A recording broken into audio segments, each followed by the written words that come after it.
Dia mbola faly miarabantsika rehetra indray izay manaraka an'izao fandaharan'izao. Mbola ny pasteur Mahery Razafin-Dralambo hatrany no mitondra antsika ao amin'ny fahasoavan'i Jesosy Kristy Tompo.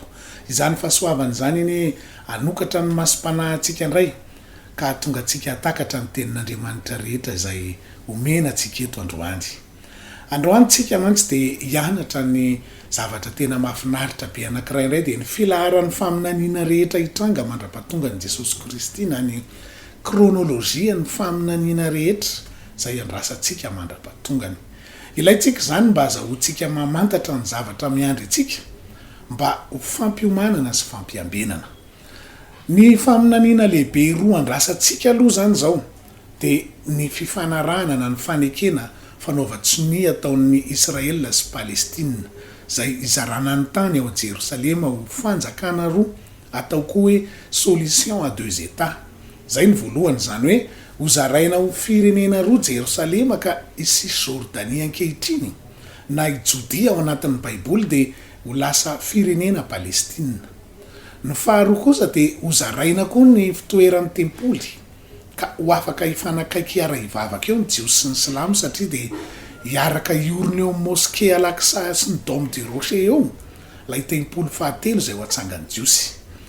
Ny faminaniana mety miaraka amin'izay koa dia ny ady lehibe fahatelo isika izay fipoahana nukleary lehibe efa nyresahantsika teto foana tany aloha izany. Tsy fantatra mazava izay andeha aloha na ny ady lehibe fahatelo na ny tempoly fahatelo. Tsy milaza mivantana ny Baiboly hoe iza amin'ireo no andeha aloha fa samy efa afaka hitranga amin'izao vanim-potoana anaovana nyity fampianarana ity daholo na ny fanaovan-tsonian'ny tempoly fahatelo io na ny ady lehibe fahatelo. Raha ny momba ny tempoly fahatelo dia tena efa tombotra dia tombotra n'izany fananganana ny tempoly fahatelo jiosy izany tsika io. Ireo mpikarakara ny fananganana azy ity dia efa tena nanao fihetsiketsehana amin'ny fanesesy tatoato amin'ny dingana nanganana nyity tempoly ity. Tao ny fanangonana n'ireo ombomena izay atao fanatitra anadiovana ny Israely rehetra izay fanatitra tsy maintsy atao milohan'ny fananganana n'izany tempoly fahatelo izany. Tena sarotra ho an'ny zareo no nahita n'reto ombomena reto izay tsy maintsy omby mena rano iray ny volony ary tsy mbola nasiano azioga ary tsy misy tsiny fa efa nahita izy izao ary efa ireo izy ireo. Tamin'ny herinandro ny 10 Oktobra 2024 teo dia nanao andro firaviravona ry zareo izay nofaranany tamin'ny fetin'ny rano araky ny Isaia 2:7 hoe koa amin'ny fifaliana no atsakanareo amin'ny loharanom-pamonjena. Efa tena mihetsiketsika mihitsy mafy araka izany reto mpikarakara ny fananganana nyity tempoly fahatelo ity fa dia ilay fanaovan-tsonia ifanaovan'ny Palestina sy Israely sy isandrasana dia miditra amin'ny fitotoana farany alohan'ny fihavian'i Jesosy Kristy itsika. Averina foana fa ny andro sy ny orany tsy misy mahalala araka ny lazain'i Jesosy Kristy ao amin'ny Mateo 4:20 hoe fa ny amin'izany andro sy ora izany dia tsy misy mahalala na dia ny anjelin'ny lanitra aza ary na ny zanaka aza afa-tsy ny ray ihany. Ny andro sy ny orany nafen'ny tenin'Andriamanitra mba olona tena niomana no hitsena azy rehefa tonga izy. Fa ny vanim-potoana kosa dia milaza ny Baiboly fa rehefa vita io fanekena fanaovan-tsonia io dia miditra amin'ny fitotoana farany amin'ny fihavian'i Jesosy Kristy isika. Araky ny Daniel 7:17 izany manao hoe ary anorina fanekena ho herinandro maro izy. Ny herinandro lazaina eto dia milaza fitotoana araky ny lesona ny anarantsika tany aloha. Miara-manara-maso izany tsika izao izay ho tohany. Ny momba ny ady lehibe fahatelo indray dia efa hitantsika ankehitriny fa mangotragotraka be mihitsy ny ady nukleary amin'izao fotoana anaovana nyity fampianarana ity izao. Eo amin'ny adiny Jesosy Kristy indray dia efa raha mahita fa efa miseho amin'ny endrika ady nukleary ny fivoarany ankehitriny. Ny vaovao farany dia ny iranianina izay milaza mandrakariva fa ao ambadiky ny rosianina ao amin'ny ady io dia efa mandefa drone tsokosoko ankehitriny manafika ny ukrainianina.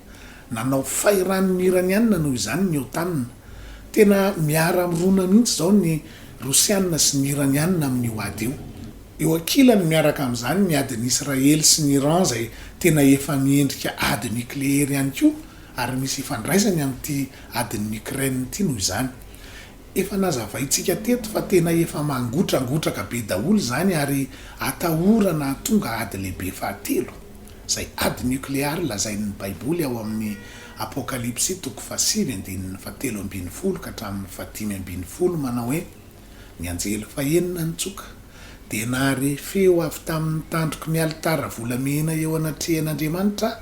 nanao tamin'ny anjely fahenina zay nanana ny trompetra hoe fa ao ny anjely efatra izay mifatotra ny eufrata ony lehibe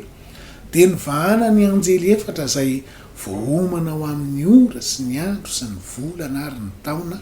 mba hahafatany hampatelony olona.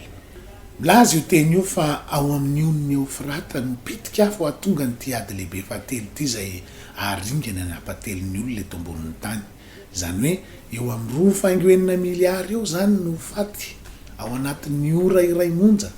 Tena faty mikararany zany raha amin'izao fotoana zao ary zany maady nucléaire azy. Ny zavatra hitranga zany zao dia rehefa vita io fanekena fanaovan-tsinoa lehibe zay fanaovan'ny Palestina sy Israely io dia ahita ny tempolo fahatelo jiosy hitsangana eo amin'ny fitoerana eo tsika ka hiverina nao fanatitra ao amin'ny jiosy. Tsy tena hanaraka ny fanarahana natao anefa ny jiosy fa aka ny tany manodidina foana izy amin'ny fomba tsy araka ny fanekena zay ny fanaovany tamin'ny Palestina. Ho tezitra noho izany zao tontolo zao sy ny firenena mikambana ka hiaro ny Palestina izy dia hanao planina nafika an'i Israela. Manomboka eo ny atao hoe adin'ny Armagedona zay aharitra 7 taona ihany koa ka mazava ho azy fa 7 taona mandra-pahatonga ny tompo zany. Hoy ny Ezekela 7:30 hoe ary voaka ny mponina ao amin'ny tanànan'i Israely ka andrehatra sy taina ny fiadiana dia ny apinga lehibe sy ny tsipika sy ny zana-tsipika, langilangy sy ny lefina ary taina n'izany mandritra ny 7 taona izy. Anomboka hiditra ao anatin'ny kaoty izao tontolo izao ty satria eo ny kao ateraky ny ady lehibe fahatelo aloha zay nyresahantsika teo. Azo antoka fa isy krizy lehibe raha n'izao tontolo zao aorinan'izany noho ny fipariahan'ny atoma nucléaire, ny fipariahan'ny aretina vokatra zany sy ny aretina mbola ho aparitaka koa. Rehefa ao anatin'ny kao tanteraka ny olona dia anaiky fotsiny lamina vaovao zay apetraka aminy dia ny gouvernement na ny nouvel ordre mondial izany. Dia ho tafatsangana ho azy ilay gouvernement mondial entin'ilay filotokana ataon'ny baiboly hoe antikristy na ilay biby ty voalohany. Vao tafatsangana ty fanjakana tokana tsy refesy mandidy ty dia andringana ho asisy Jordanie no ataony voalohany. Averina foana fa isy solution à 2 états izaran'ny Israela ho roa ka sisy Jordanie na Judea ao amin'ny baiboly zay omenan'ny Palestina dia mbola isy jiosy mipetraka ihany ao atao hoe minorité juive ny filaza azy, jiosy mbola mitoetra ao ireo. Vao mitsangana ty fanjakana tokany ty dia ameta veto ao amin'ny tempolo fahatelo izy sady amaly faten'i Israely ka anangona ny miaramila n'izao tontolo zao andringana n'ireo minorité juive ao asisy Jordanie na Judea ireo. Hoy ny Matteo 4:15-15 milaza azy hoe raha hitanareo mitsangana ao amin'ny fitoerana masina ny fahavetavetan'ny fandravana dia aoka zay olona ny Judea ndositra ho any tendrombohitra, io le Judea na sy Jordanie, ary zay ao an-tapotrano aoka tsy hidina aka ao an-tranony, ary zay any an-tsaha aoka tsy verina aka ny lambany. Milaza an'izany koa ny Zakaria 4:12 hoe ary angoniko ny jentilisa rehetra amely ny Jerosalema dia ho afaka ny tanàna ka horobaina ny trano ary ho saviana ny vehivavy ary ny atsasaka ny tanàna dia ho lasa kobabo fa ny vahoaka sisa dia tsy ho fingorana avokoa amin'ny tanàna. Mitoy ao anatin'ny kao tanteraka ty zao tontolo zao ty ary isy fahoriana lehibe mbola tsy nisy ohatr'izany hatramin'izay nisin'ny ty tany ty satria satana sy ny miaramila ny mihitsy no avela aminjaka ao ary hoy Jesosy milaza azy ao amin'ny Matteo 4:1-20 hoe fa amin'izany andro zany dia isy fahoriana lehibe zay tsy mbola nisy to azy hatr'izay ny andohany zao tontolo zao ka mandraka ankehitriny sady tsy izy intsony. Aharitra 12 volana zany fahoriana lehibe zay anjakany ty antikristy zany. Hoy ny apokalipsy 7:12 hoe nomena fahefana mba hiasa 12 volana izy tonga amin'ny fahatezerany lehibe ny devoly io ny apokalipsy 12:20 sy ny 7. Hiditra amboletra ao anatin'ilay président mondial io satana, dia anao zay edivana sy anafoana ny fireneny Israely izy. Tsy ahavita anafoana ny Israely anefa izy, satria iaron'ny Israely Jesosy Kristy, ametraka azy amin'ny fitoerana manokana Andriamanitra zay iarovany azy ary anome azy ny elatra voromahery iaro azy. Efa hitantsika tany amin'ny lesona tany aloha fa zany elatra voromahery zany dia ny firenena Amerikanina. Ny apokalipsy 12:20 andininy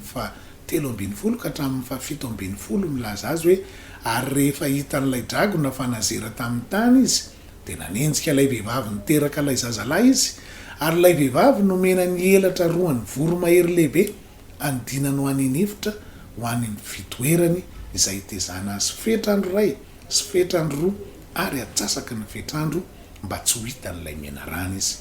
Io no milaza fa ny Israely dia ho arovan'ny Amerikanina zay lazaintsika teo ao anatin'ny fetrandro iray sy fetrandro roa ary atsasaky ny fetrandro, izay milaza 3 taona sy tapany arak'ilay fahoriana lehibe ny lazaintsika teo.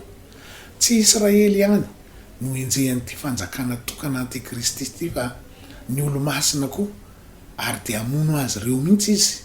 Ny olo-masina dia ireo zay nateraka indray nandray ny filazantsara ny Jesosy Kristy izay efa nampianarintsika tany aloha foana zany. Maro ny soratra masina milaza an'izany. Ny apokalipsy 13:7 dia manao hoe, navela ny ady tamin'ny olona masina izy ka naharesy azy. Ny Daniel 7:1-20 manao hoe, ary zany tandroko zany nanoto ny olo-masina ka naharesy azy. Daniel 7:4 dia manao hoe, animba ny mahery sy ny olo-masina izy. Izy fanenjehana sy famonoana be ho atao amin'ny tena kristianina zay mitazona ny filazanan'i Jesosy Kristy dia ny filazantsara zany izay mitory ny tena fahamarinany Baiboly. Andalo an'izany fahoriana lehibe zany daholo ny rehetra zay efa nilazaintsika teto foana zany fa tsisy an'izany fiakaran'ny mpino hoe 7 taona meloa zany, fa andalo ny fahoriana lehibe io daholo ny rehetra. Zava-dehibe amin'ny ara-panahy ny fiomanana momba an'izany sy ny fiambenana ahalalana an'izany. Mbola ho lazaintsika sy ampianarintsika eto foana zany mba tsy ahavoafitaka ka atonga antsika mety hiverin-dalana. Ireto manaraka ireto avy ny toerana misy ny tena kristianina nateraka indray amin'io fotoana io. Na izy tsenan' Jesosy Kristy eny amin'ny raho an-lanitra dia ahavita haritra sy hamakivaky ny fahoriana ka tsy handray ny mariky ny bibidia sy tsy ekohaka eo aminy. Na izy ho faty martiry araka ny lazaina teo hoe ho vonoan'ilay religion mondiale sy gouvernement mondial hitsangana io, na izy verin-dalana ho virjinina dala satria tsy feno ny fanahy masina ka anaiky akohaka sy handray ny marika fa tsy ahazaka fahoriana, tsy niomana tamin'ny fahoriana ho avy. Ary zany indrindra ny anaovana an'izao lesona fampiomana an'izao foana mba hiomanantsika meloa.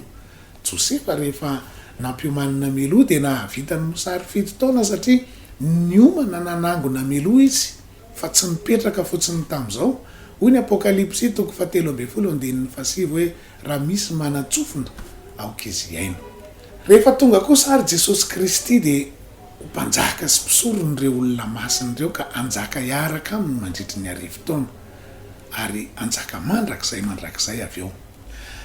Tena teo isan'izany fanjakana izany na amin'ny fomba ahoana na amin'ny fomba ahoana ary mino afa mba toy izany koa ianao. Andefa vavolombelona roa avy eo Andriamanitra hitory ny fahamarinana amin'ny jiosy ao Moyen-Orient. Mazava ho azy fa izay nitorian'ny apôstôly ihany no torian'ireo. Hitory ny famonjeny ireo vavolombelona roa ireo ka ampifohan'ireo 144,000 jiosy. Ny filazantsara nitoriany amin'izany araka ny lazain'ny Paoly apôstôly ao amin'ny Korintianina voalohany 2:20-7 hoe, fafanahy iray ihany no nanaovam-batisantsika rehetra ho tena iray, na jiosy na jentilisa, na andevo na tsy andevo, ary isika rehetra dia efa nampisotroana ny fanahy iray. Milaza io teny io fa mandra-pahatongan'i Jesosy Kristy eny amin'ny raho an-lanitra dia ny filazantsara tokana io ihany ny amonjena ny rehetra, na izy na izy, na ny 144,000 jiosy aza, dia io filazantsara io no amonjena azy fa tsy zavatra hafa akory araka io teny io. Hitory an'izany ireo vavolombelona roa ireo. Ampisy olona betsaka ny fanjakan'ny antikristy sy ilay religion mondiale ireo vavolombelona roa ireo satria anao fahagagana lehibe izy hitory ny fahamarinany filazantsara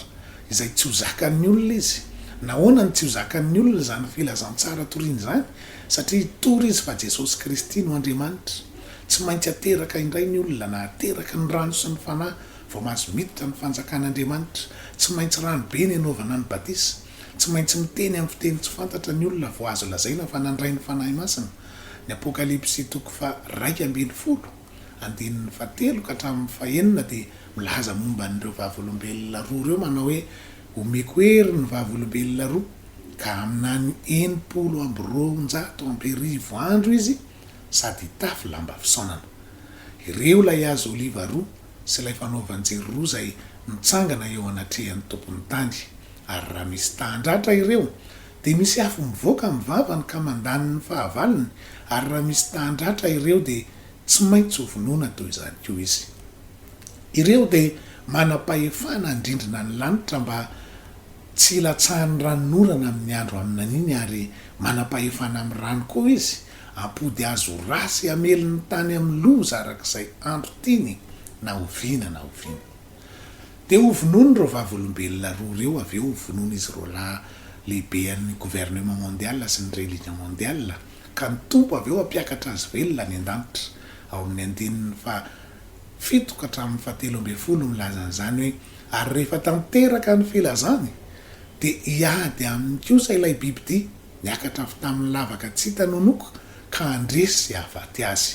ary ny faty ny apatra eny an-dalambe amin'ny tanàna lehibe izay atao araky ny hevim-panahy hoe Sodoma sy Egipta sady tao koa ny nanomboana ny tompony tamin'ny hazo fijaliana ary ny olona sy ny fokom-pirenena sy ny samihafa fiteny ary ny firenena maro dia misy mijery ny fatiny atelon'andro sy tapany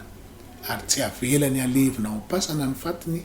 ary ny mponina ambonin'ny tany mifaly azy ka ravoravo ary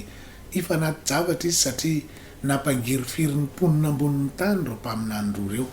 ary rehefa afaka ny atelon'andro sy tapany dia nisy fananahina tamin'Andriamanitra niditra tao amin'ireo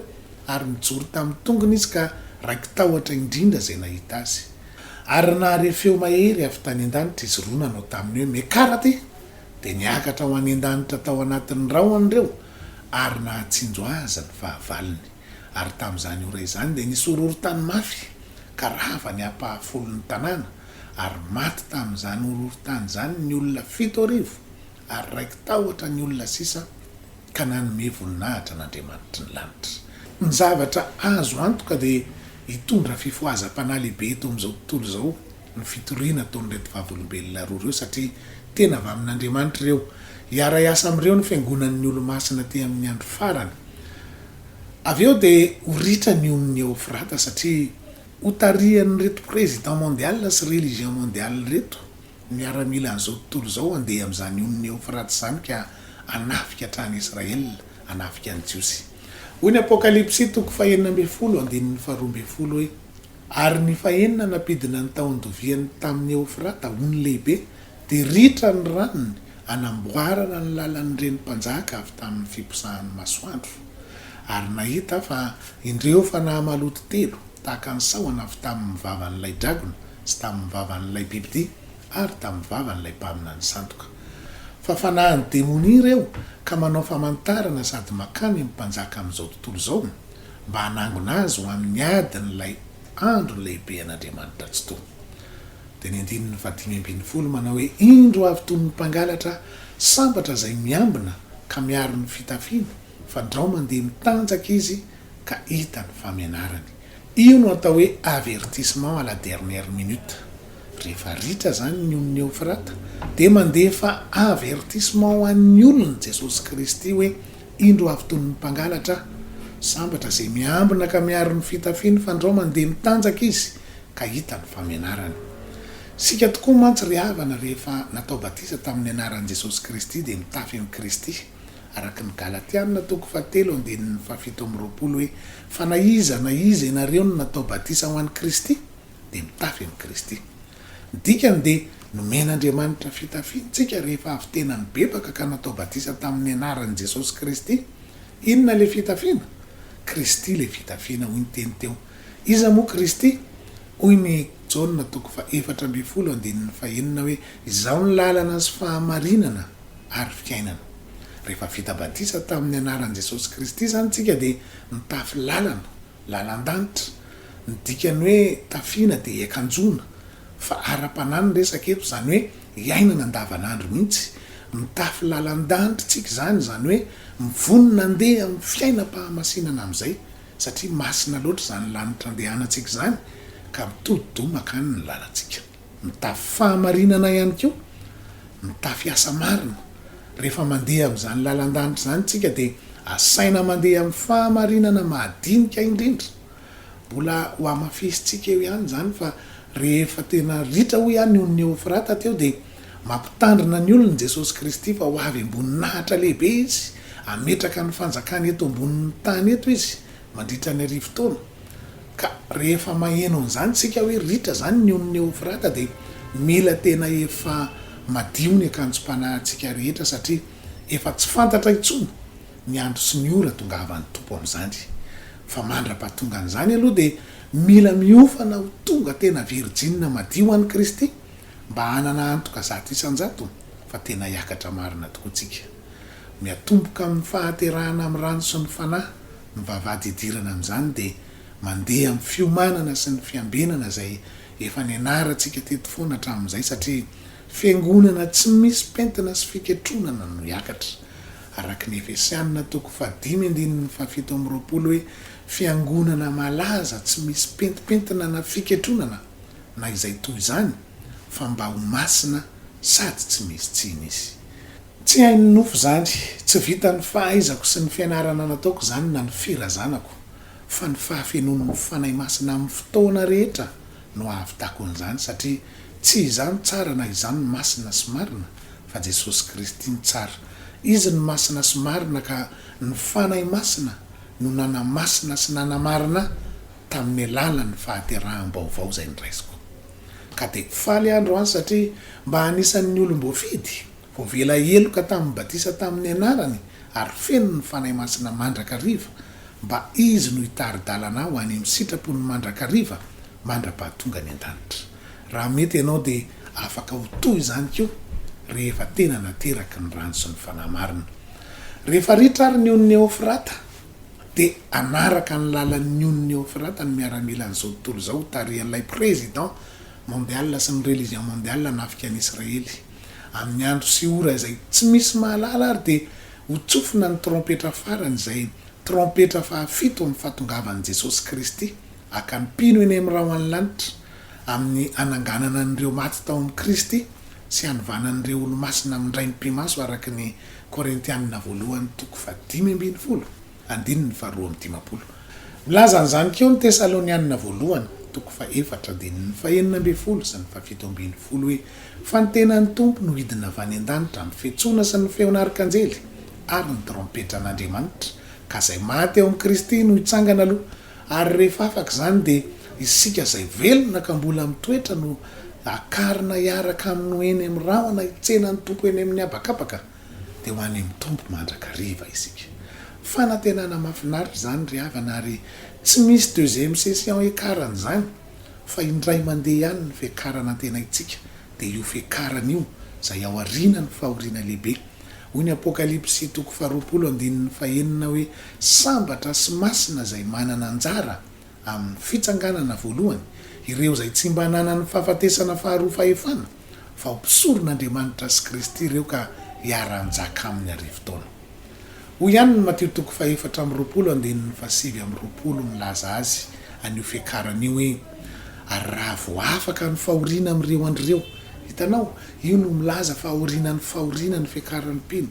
Ny masoandro dia emaizina ary ny volana tsy hazava, ny kitana iraraka avy any an-danitra ary ny herin'ny lanitra hozongozonina. Ary amin'izany andro izany dia aseho eo amin'ny lanitra ny famantarana ny zanak'olona, ka dia hitomany ny firenena rehetra ambonin'ny tany, ary ahita ny zanak'olona avy amin'ny kery sy amboninahitra lehibe amin'ny rahon'ny lanitra izy. Ary amin'ny ampanenona mafy ny trompetra, io ilay fanen'ny trompetra farany resahantsika teo, dia ny trompetra fahafito,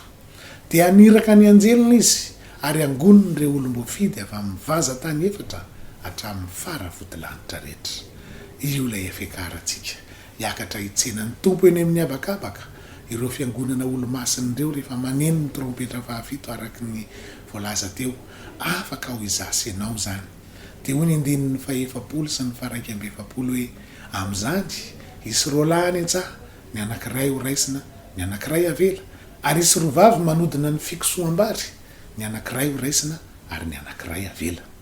indrisy fa ho betsaka ny tavela ireo zay nateraka indray ihany sy nandray ny filazantsara nefa nanaoko totoa tamin'ny fanompona nataony ireo tavela ireo ny lazain'i Jesosy Kristy ao amin'ny Mateo 5:20 fa virjina dala ny mampalahelo de ny atsasaky ny tena fiangonana ireo satria hoy Jesosy hoe ny 5 adala ny 5 endry zany ny antony ambenana mafy de ny melory havana mba tsy ho tavelitsika na de efa nandray ny famonjena azy andeha ho eny amin'ny raha ho any lanitra avy eo ny fampiakaram-badiny zanak'ondry araky ny apokalipsy 7:20 hoe aoka sika hifaly sy ho ravoravo ka nome voninahitra azy fa tonga ny fampakaram-badiny zanak'ondry ka efa niomana ny vadiny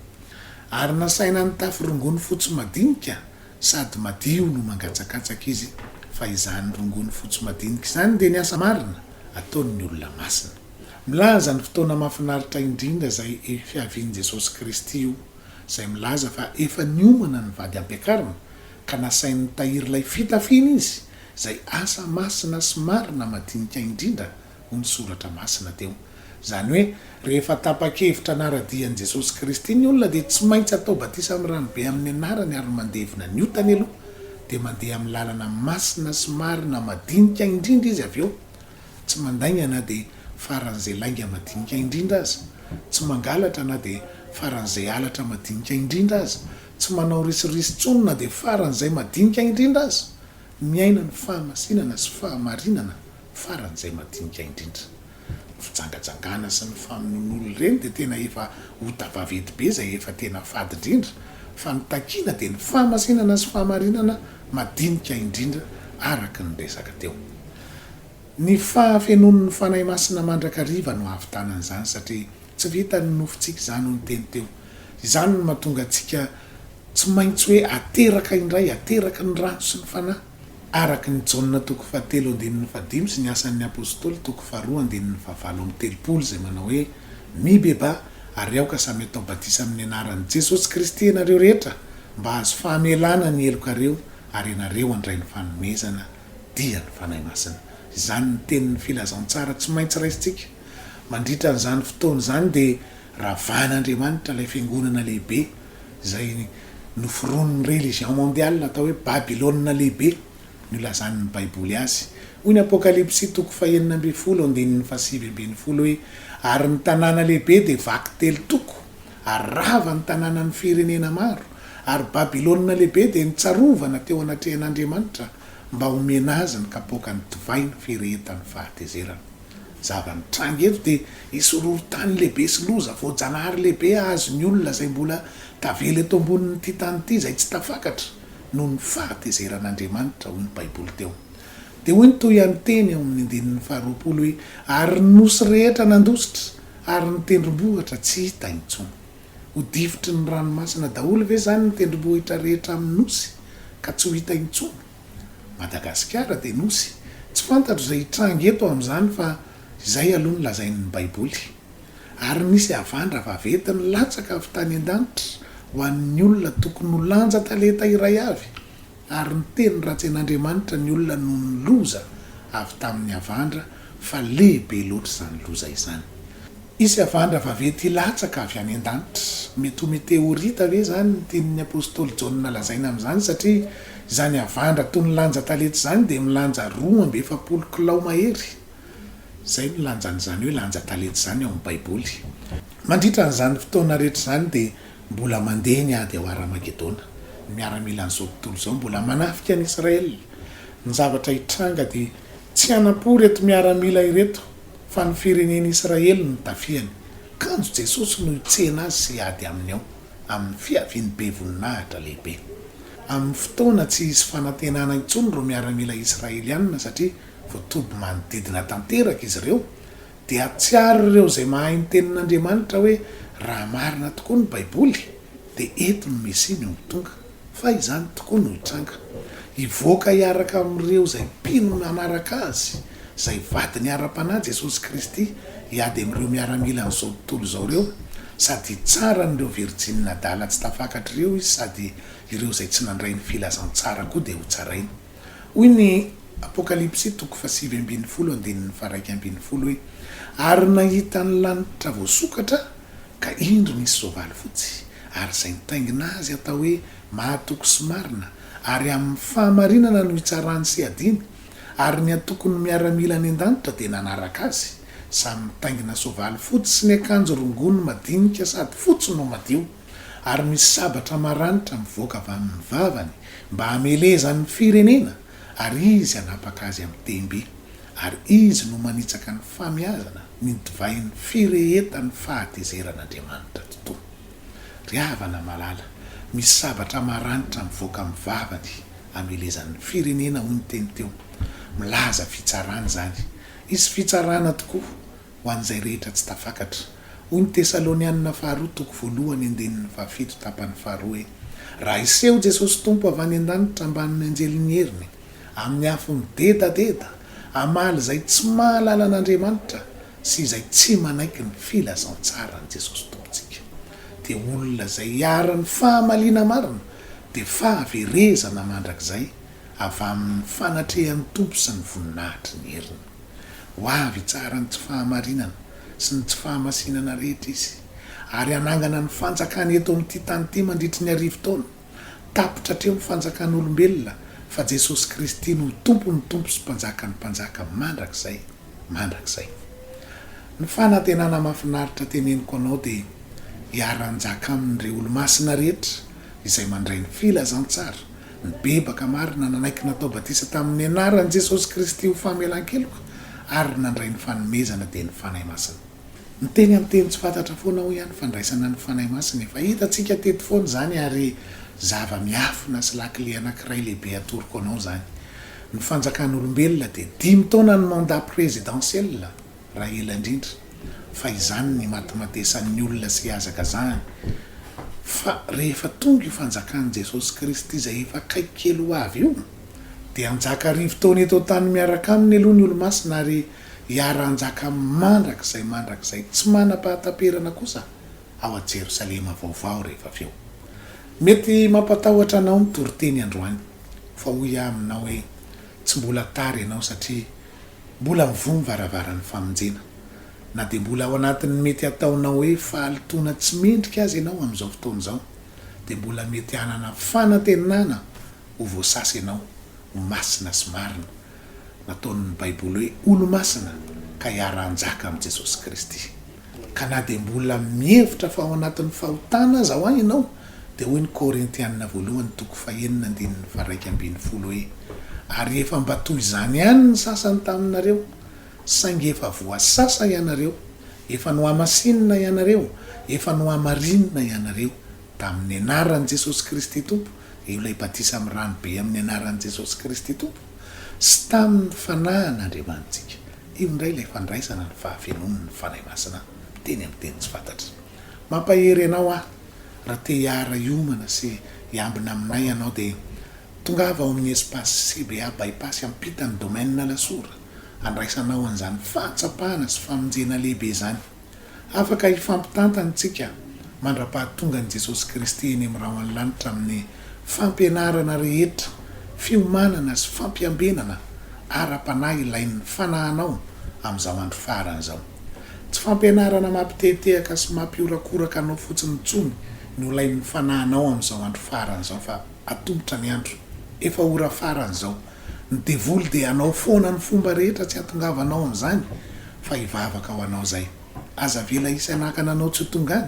ary aza vela isanakana anao tsy handray ny filazantsara veloma tompoko